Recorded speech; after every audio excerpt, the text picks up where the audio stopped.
কেমন লাগে কৃষ্ণ? দেখো, তুমি কেন চাইলে না আমি তোমার সাথে দেখা করতে যাই? অনেক কালকে থেকে শুরু করছিলাম যাব যাব বলে, তো আজকে ফাইনালি রেডি হয়ে গেছিলাম যখন, তখন বৃষ্টি ছিল না। দেখো, রেডি হওয়ার পরে বৃষ্টি। কেমন লাগে তোমরাই বলো।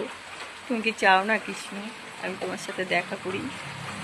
হুম, তুমি সত্যিই চাইলে না। অনেক কষ্ট পাইলাম যে তুমি চাও না আমার সাথে দেখা করতে। সবাই তো কষ্ট দেয়, তুমিও কষ্ট দিলা। তোমার কষ্টটা মেনে নিতে একটু বেশিই কষ্ট হচ্ছে, কারণ আমি তো তোমার সাথে সব কিছুই শেয়ার করি।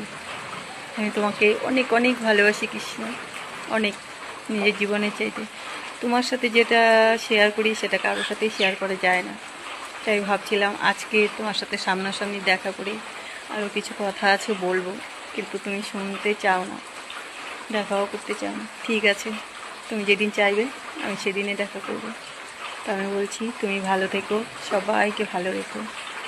হরে কৃষ্ণা, হরি বল, রাধে রাধে।